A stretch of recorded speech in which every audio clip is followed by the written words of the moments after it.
Fear not, citizens. Hope has arrived because we are back with more My Hero Academia. It has been a long, like 3 weeks since we've had a recent chapter of My Hero Academia, but thankfully, the manga gods have smiled upon us because the series has returned. This is the Amateur Otaku podcast where we talk all things anime and manga, especially in the world of My Hero. We've covered the anime, the manga, My Hero Academia Vigilantes, My Hero Academia Team Up Missions, and joining me, as always, are my great friends, the rest of the Amateur Otaku crew. Isaac Wolf. Isaac, how you been, man? It's been almost a month since we've talked My Hero Academia. Yeah, and it's been it feels weird considering what we usually are talking about weekly. Yeah, My Hero's a constant on this channel, so that was a nice little break. We got to cover some really cool movies. Speaking of which, I'm bringing in Dynamite's biggest fan, Brandon. Yes. Yo, yo, yo. Let's do it. Let's do it. I was just telling Isaac we covered a lot of interesting stuff in our little My Hero hiatus. We did team up missions a couple times. We even covered the Summit of the Gods, which was never going to happen if we weren't put on break. So thanks True. for that, My Hero. True. And Some of the God was just a great film. It was just great. Definitely. Definitely. Check that out. I'll make sure we have the playlist for you guys available on the YouTube channel. Getting into this chapter, though, let's recap chapter 351 because it was a staggering 21 days between releases. That's a lot of time. It's a lot of time, especially when these chapters are bite sized. You read them in 5 minutes tops. We last left our good man, Shoto Todoroki, facing off against his brother, Toya, aka Dabi. In chapter 351, two flash fires. They're going head to head. We get a great monologue from Dabi. We get Shoto showing that he won't back down. He can face this threat of his brother. And that leads us right into this one, which I think is very interesting because it's building on everything we know about Shoto's character. And this chapter is chapter 352, Ultimate Moves, which I can't believe we're almost 400 chapters into this series and we didn't have one called Ultimate Moves yet. That was kind of a shock to me. Guys. I mean, yeah. It's building up the anticipation to the point that it's becoming the ultimate time to mentioning a chapter named Ultimate Move. That was a lot of words, Isaac, and I still couldn't figure out what exactly the point was. Is this episode, is the name title, is this a precursor to the fact that the final chapter is going to be called Plus Ultra? Probably. I mean, you know the penultimate chapter is going to be called Go Beyond, right? Of course. Of course. That's amazing. I would not be surprised. In this chapter, though, we have a lot of good character growth. Well, kind of rediscovery for Shoto because it's not like we learn anything different about his character here. We just kind of see it all build up to a head, and it takes everything we loved from him from the first 20 chapters of the story of season 2 of the anime, and it's all building up, seeing the flashbacks kind of progress. So I want to throw it to you first, Brandon. What are your thoughts on everything going on with Shoto in this chapter? I find it great because in comparison to Bakugo, which we have no clue if he even has a family. He's got two parents and people simp for his mom. That's all we got. and funny thing is his mom is him but a woman because they have the same hairstyle, I think it was. Yeah. But Shoto is I like the fact because he is the son of the number one hero, right? So his is a perspective that's unique to the story. Yes, Ingenium comes from a family of heroes, right? But none of those that family wasn't a broken family. Yeah. So the whole thing about Shoto's journey is that he comes from a family that was broken because of Hero Society. And the fact that he was able to find the strength to grow beyond the mistakes of his parents and his family and his brother to find himself in the tragedy and the support of those around him. It makes him one of the most developed characters of the series, I think. And I think the fact that this is, to a degree, the culmination of that was how he was built to not only be the physical atonement for his dad to a degree, but bringing heroism back, the true heroism back to his family. Like, because we know that Endeavor is who he is and he has done what he's done. But the fact that a true hero came out of that tragedy in the face of Shoto, which, by the way, does he have a superhero name? His superhero name is Shoto. Okay, so I guess that answers nothing. But yeah, I mean that when they were choosing their names, that's what he wrote down, and it's like, oh, he wrote Shoto. He legitimately wrote Shoto, and it's like, that is the most boring thing. I wouldn't expect anything less from you, Twitter. Well, let me while we're doing this, because of course, oh, you know what Shoto means, right? What does Shoto mean for the folks who don't know? Short sword. So, I don't know. I find that interesting. That doesn't sound weird out of context at all. No, not really.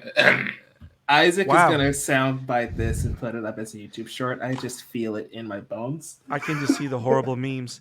Well, I was trying to make a deep observation, and then you do this. So the observation, I mean, a short sword is something that only works in very close combat, which actually talks about his struggle because everything heats home. And of course, he uses a blade to stop the attack of his brother. But you see, there's something. But not much, but I appreciate the effort. I know, I tried. But I like the fact that he is like he has grown in spite of the tragedy to become a true hero, and he has done it because he hasn't been working alone. And I like how Endeavor blew everything up because he did everything himself, and kind of like Dabi blew everything up because he faced his demons on his own. And Shoto was heading in that direction until he meets Deku, until he meets Class 1A, until he meets the teachers, until he's faced with situations. And I like how this is like a culmination of all of that. And it's phenomenal. I love it. I love this chapter. This chapter is the first kind of foray into noticing we're in the end game, right? Where it's like, yeah, Shoto's story is just about wrapped up. Right. The key points, right? Like from here on out, he's going to be a badass character. And that's all we need because we got everything we got everything we needed to get from the backstory. And by the way, the essence of his ultimate move, I think it's brilliant. Because to think about that, his ultimate move is a non-violent one, technically. Yeah. It speaks to his heart. It's like very personal, which is what an ultimate move should be. Because when you think about the ultimate moves that we've seen Dynamite do, they're like super loud and mighty, and obnoxious a little bit because that's kind of what his character is. Yes, but Shoto is like the goal of his fire is to save. It's like just as Endeavor uses his fire to pulverize his enemies, Shoto uses his fires to save lives, even those lives that don't believe they deserve to be saved. Which I think was a great way of showcasing, and what a great way to now when you read this chapter and you go back to the previous one, what a great way of teasing what his fire can do. Yeah, it's such a great contrast to Dabi. Yeah, and because in the previous chapter, they don't tell you how he resisted Dabi's attacks. They don't tell you what he did. and we kind of think that the whole flash fire that he's doing is going to be offensive, and then we find out that it's the contrary, which is just, I don't know, what a great touch. Yeah, Horikoshi does it again.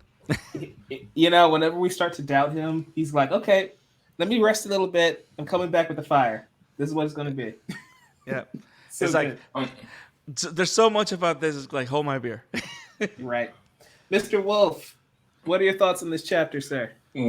Well, I think it's a beautiful conclusion for the whole fight against the brothers, especially the third, sort of like the third page and the last, sort of like last two double pages where you see in the middle where we finally see Toga with you see him in his, dare I say, original face, Yes. crying.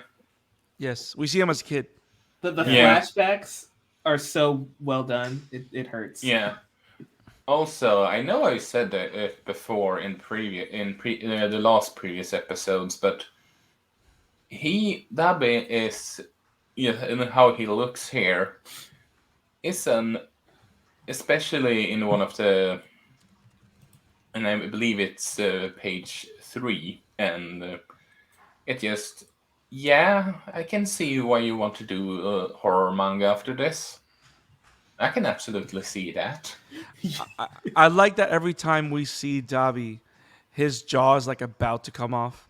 Yep. Yeah. He's burning to a crisp at this point because remember, he can't control his own flames. And somebody with that's why they're polar opposites. Shoto has so much control, and I just love the full circle moment for his character, right? Of he doesn't want to mimic Endeavor. He doesn't want to become the weapon Endeavor was trying to make him be. Mm-hmm. But I love how on page 2, you see him making like the fire X on his chest, reminiscent to what Endeavor does in his hero costume. But then you also see that he's in page 3, he's referencing the way he wanted to use the power. He wanted to learn flash fire, blah, blah, blah. But he also mentioned he's doing the inverse of what Endeavor does. And I think that works because, again, right after that, he says, yes, this is my power. Because y'all remember Deku yelling during the sports festival saying it's your quirk, not his. And it's like, yeah, he took the power, made it his own, and created something entirely new that nobody expected. Yep. And this is gonna make me cry when it gets animated, y'all, because I was already holding back tears reading this.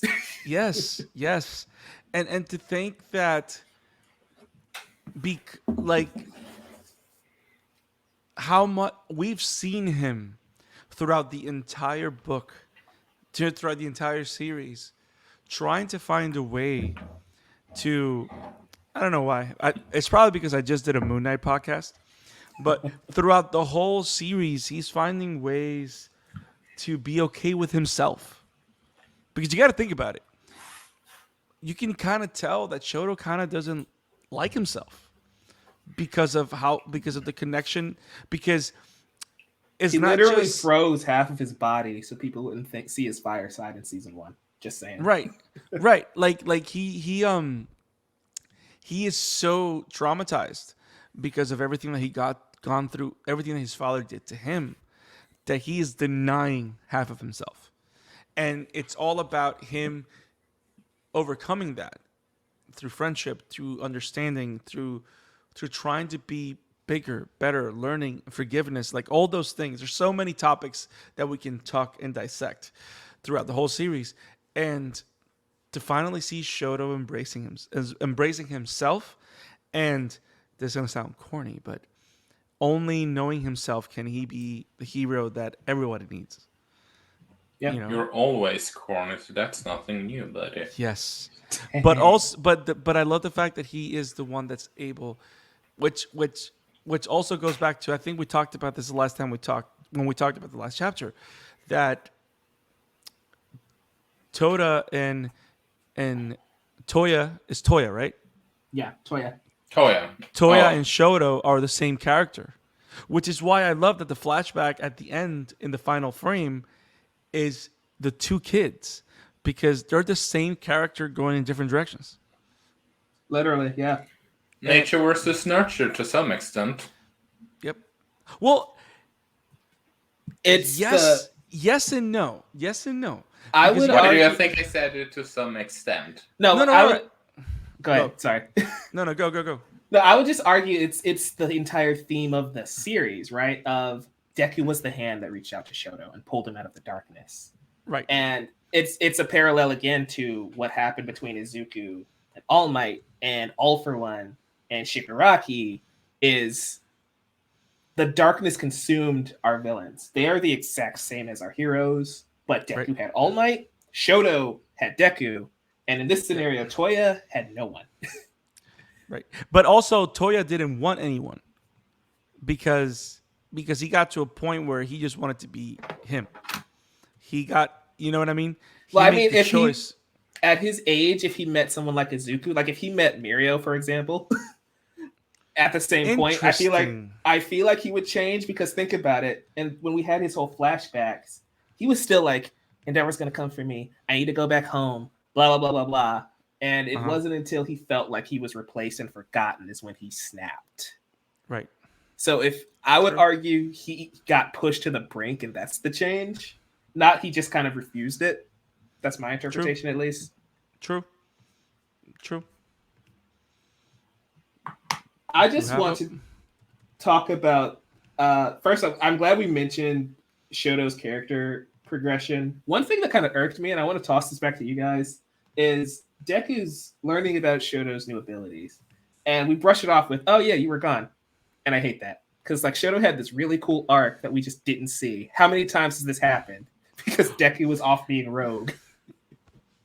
I have lost count. I love the fact that you say that. Like, just because Deku's not involved. Oh, don't worry. We all missed it because Deku's the main character, so it don't matter. Hopefully we talked about filler off air, so to speak, but there is things like this makes me hope that they do make some filler, or it's sort of like how they make the training arc in Attack on Titan season 1.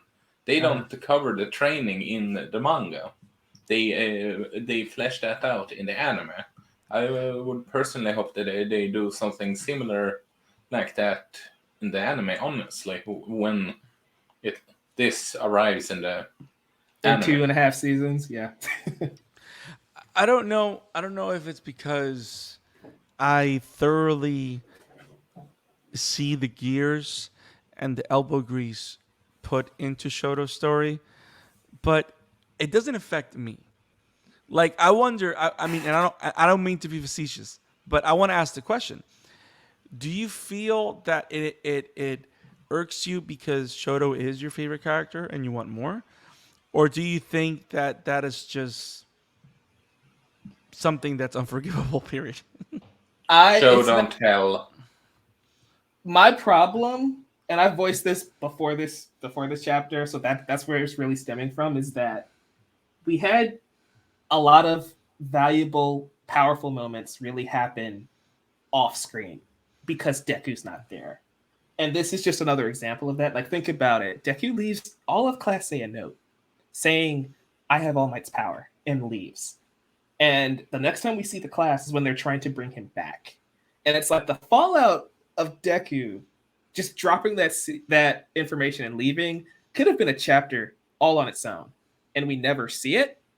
And it's like there's so many moments because the way My Hero is structured, it's Deku's the main character, yeah, but you don't really think of him as that because we spend so much time with Bakugo and Shoto and Ida and Uraraka and all these other characters. Endeavor and Hawks were really like the main characters of this last arc we just had in the anime. Right. And so that's the thing that's kind of bothering me, is that we pick and choose when we're going to withhold information from you. And every time Horikoshi is chosen not to show something, it's the very thing I'm like, yeah, that would have been cool to see. It would have been cool to see Shoto develop, master this power. We've known he's been struggling with the entire series, and he did it off screen.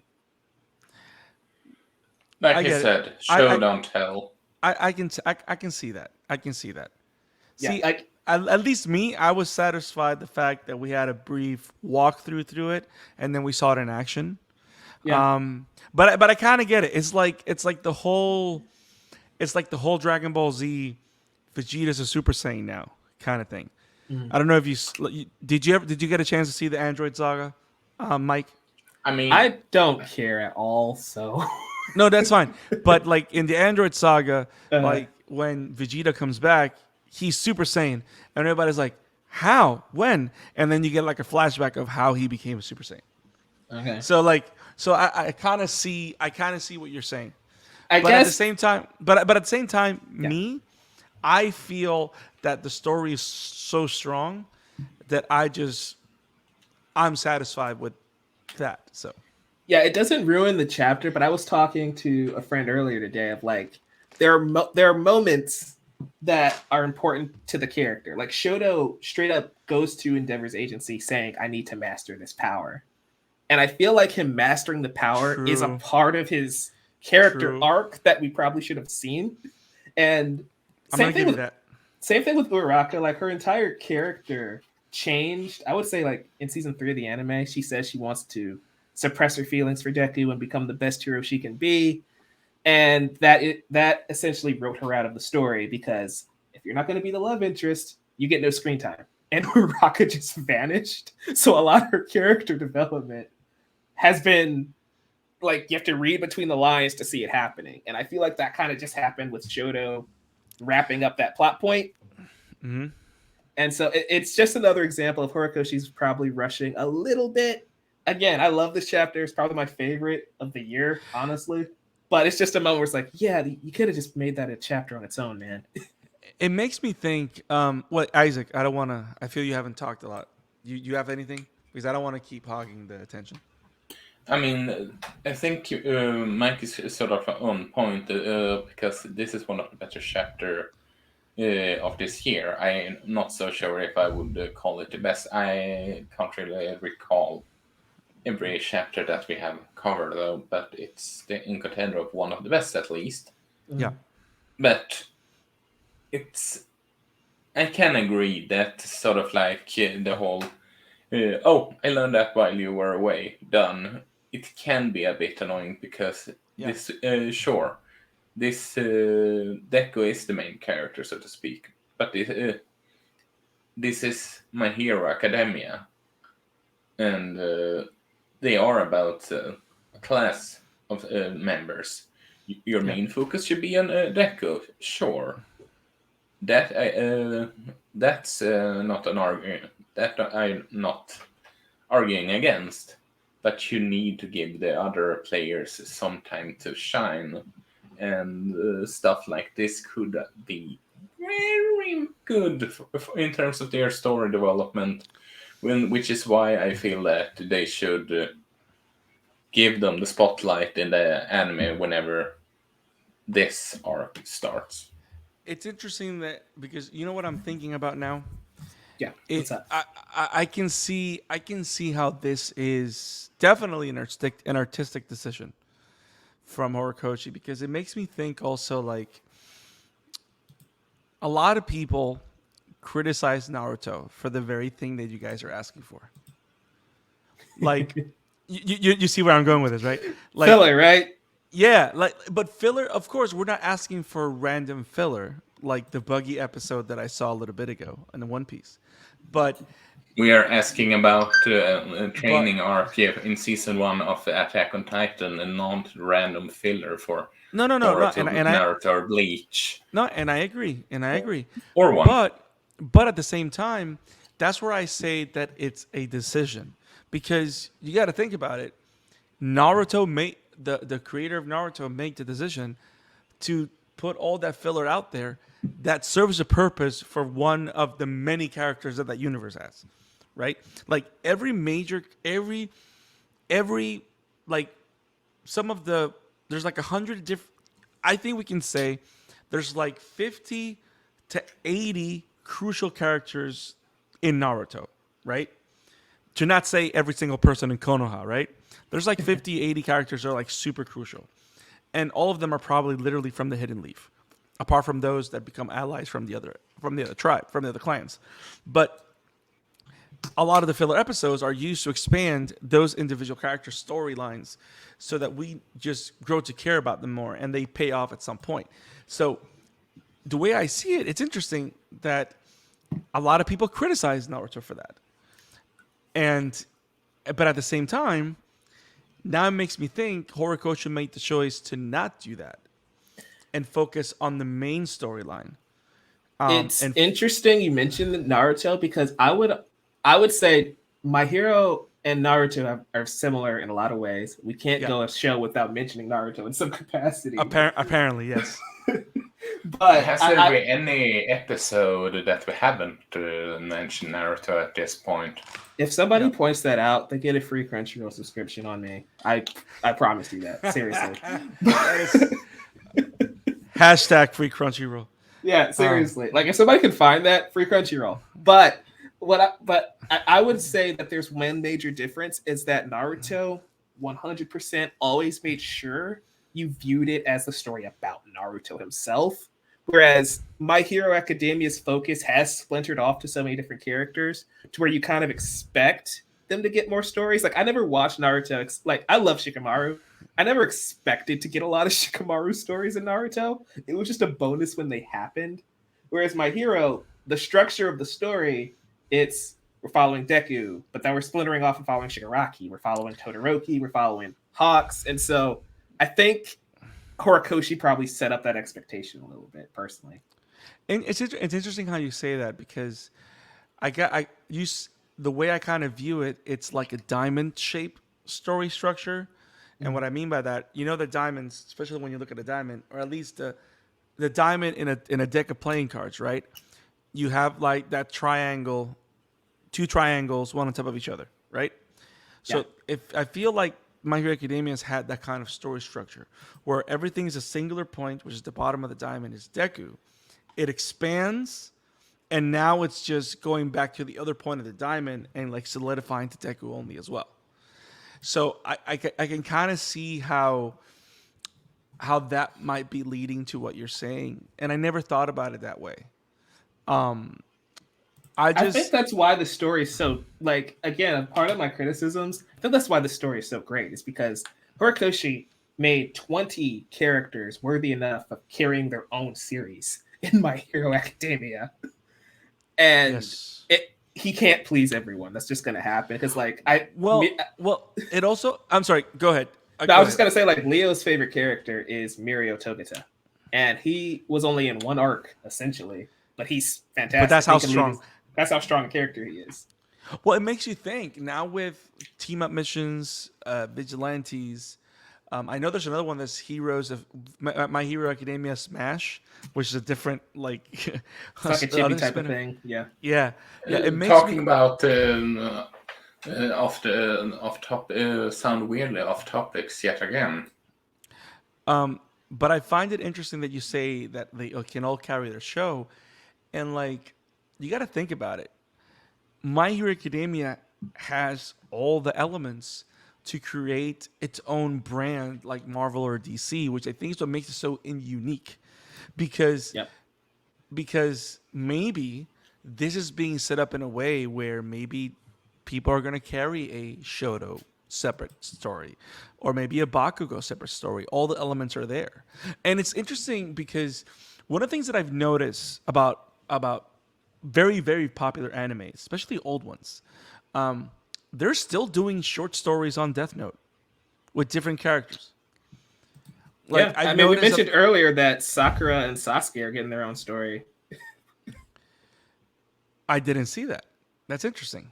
Yeah, it was during like a Jump Fest or something that they announced that, and that's really exciting because I love Sasuke and Sakura. Is it Sasuke Sakura as adults or yes? It's before Boruto, so I don't think they have any children yet. Interesting. That's awesome. That's all. See, and that's something that wouldn't be possible, which makes me think, what if those are the kind of things that Horikoshi is setting up that we just can't appreciate now because we want everything now because we're children. But I don't know. It's very interesting because it's like I think why I'm satisfied with everything, and I'm not saying that you're not. You know what I mean? That's not what I'm saying. I know that's not what you're saying either. But I love how Horikoshi has stayed true to his vision because in the middle of everything, he still hasn't, which is very hard to do. He hasn't betrayed any of these characters. No. Like all these characters still feel developed, and also it makes me think like a good RPG, right? On some RPGs, you have the characters. You can have multiple team members with your party, right? And some RPGs have the ability that if you're leveling up, all the party members, even those that are not with you currently, will level up with you. And that's kind of the feeling that you get with situations like this.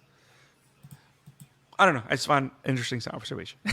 Yeah, it is. And again, all of my complaints, as far as the narrative itself, I'm loving it. It's just, again, credit and fault of Horikoshi for building a universe so vast with interesting characters and fascinating storylines to where, again, like a small detail, a drop in the bucket, Shoto meshed the power off screen. It's not a big deal, but it's like, oh, dang, that would have been cool to see.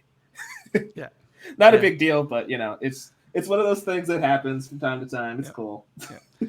But the cool thing is you can't make everybody happy. And it's funny, you found one thing on your favorite chapter. Yeah, I know. Which is, you're ungrateful. No, I'm kidding. I know, right? I just want to talk about how great Icebound Crash, Cold Flames, Pale Blade is, even though that's a mouthful super move. Bro. Well, here's the thing, though. Here's what I love about Shoto's super move, which I think it's great. Did you ever play Final Fantasy 15? 15, no. Okay, so the whole thing about Final Fantasy 15 is that the kings of Lucis, right? The king line, the royal line of Lucis, are the only ones that can tap into a sacred power. So they're able to summon weapons from all the different wielders of that power. I don't remember the name of it. So what makes him so strong and so interesting is that he has the Ring of Lucis that allows him to tap into these ancestor powers. And as you go through the game, you acquire different evolutions of it, but also you acquire your different weapons for your mystical armory. So as you're fighting, you're able to change weapons on the fly, which makes it super interesting. But he's the only character that can do that. So I like the fact that his flash fire is like a Ring of Lucis, which is not just one move. It's a state of being that it allows him to do multiple different things. I really like that. Yeah. It's kind of like a, I don't want to say it's like a one for all, but it's kind of like it's like he's able to do, I don't know, it's kind of like Superman's new solar flare ability a little bit. Kind of. But they it's like, let's put it this way. It's like Superman's solar radiation. He manifests that power in different ways. He manifests it in super strength, in solar flare, like you said, in the laser beam. It comes from that moment. So literally, him going into Flash Fire is Shoto going Super Saiyan. It's over 9,000. I said it. I mean, look at his hair. It's going up. Always. I have a question for you right quick, though. Did Burnin and these other sidekicks die in Dabi's flames before Shoto put it out?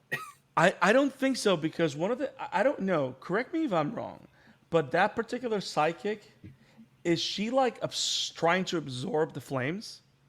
I can't tell. And that's the problem, again, with having that many characters. We have seen Burnin so much, but I think we've only seen her use her quirk once. So I'm not quite sure what she's able to do with the flame here. Yeah, I think all of them are trying to withstand the flames while Shoto recharges Flash Fire. I think that's what's happening. And I think based on what I can see, they're badly wounded, but I also think that the point of what he did is that he was able to cool everything down and save them, not just Dabi. Yeah. Okay. Which makes me think he knocks him out, Do you think Dabi survives? I don't think Shoto is the reason Dabi would die. I feel like like you see in this chapter here, and I've just been pointing it out and saying this for weeks now that Dabi, his, first of all, his conviction and his drive is going to force him to go as far as he can, and he is going to burn himself out. He's going to go out like a flame. And the last time we get a clear shot of Dabi is on page 7, and he looks like he's falling apart. So I think he might be toast, honestly. No, literally. No, he's like pure muscle because his skin is all burned off. Yeah, so I don't know if he survives. A part of me, and that's the thing about Horikoshi as a writer, is that not a lot of people have died in this story, even though they probably should have. Like, even Night Eye, he was basically torn in half, and we got an emotional death scene like 24 hours later somehow, because he's just built different, I guess. So I can see this happen in two ways. I mean, he was very tall.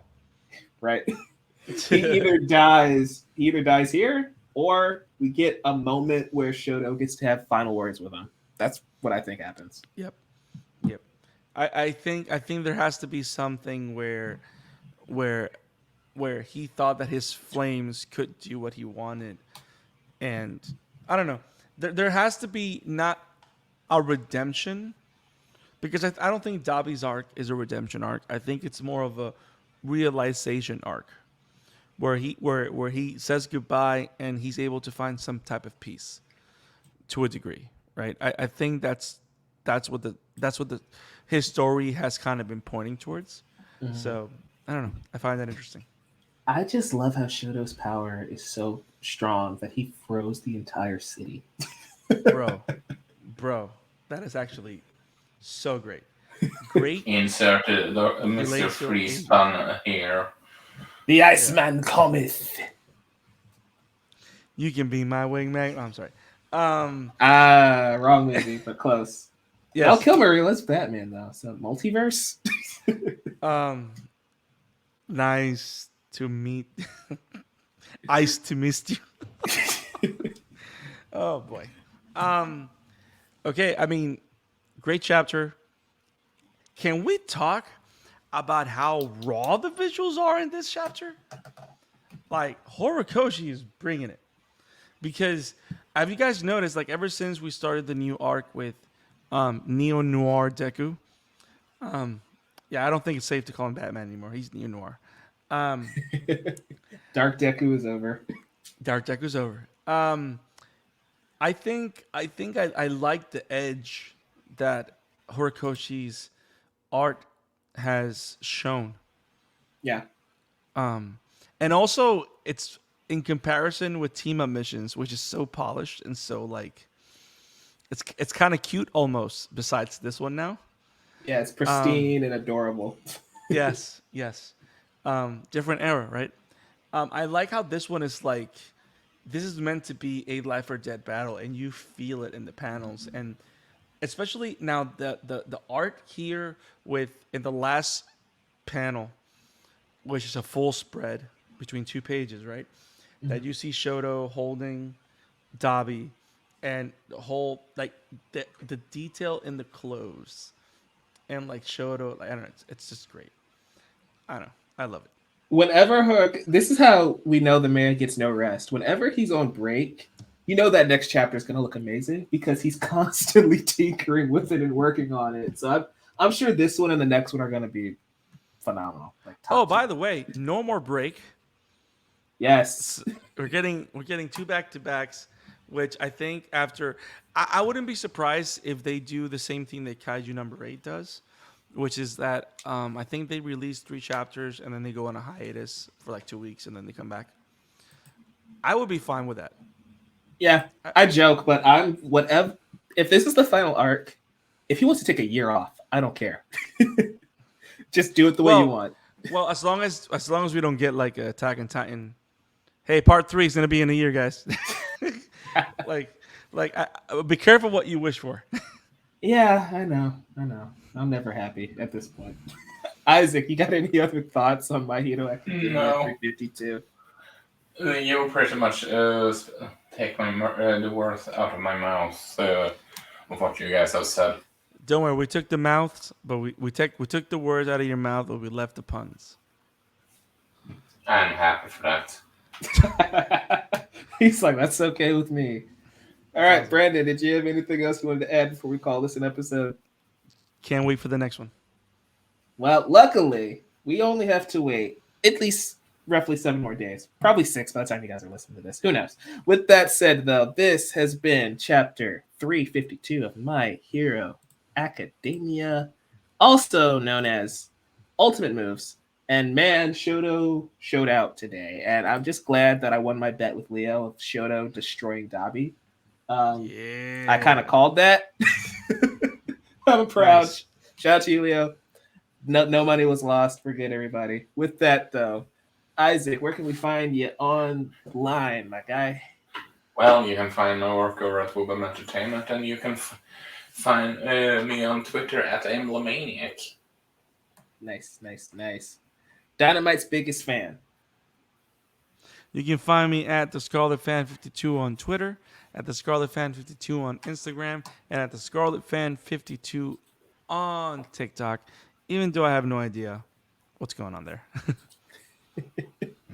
Nice. You can find me at Novice Cinephile on YouTube, Twitter, Facebook, and the Novice Cinephile on Instagram. Also, I'm on TikTok too. Nothing's been uploaded in like a month's time there, but trust me, TikToks are coming. Not crazy dances though. I'm not that cringe. I'll have something else for you guys there. You can also find my work at He'll find other cringe stuff too. Other cringe stuff. See, not the dances. Something else There you cringy. 100%. You can also find my work at collider.com and on the podcast, The Chatter After, where the three of us continue to talk about movies, games, shows, any stories that we love outside of the anime space. You can find at The Chatter After simply on Twitter at The Chatter After or wherever you get your podcasts. And you can find this very podcast you're listening to on YouTube. You can find it on Twitter at Amateur Otaku Pod. You can also check out the Amateur Otaku Podcast wherever you get your podcasts. We're pretty much everywhere, and I'm pretty sure Brandon's uploading episodes there weekly at this point, so you get everything there. And make sure you subscribe on the YouTube channel for more My Hero Academia, all the other manga that we do, all the other anime that we cover. And with that, we'll see you guys next week. Go beyond. Plus Ultra. Plus Ultra. Listen.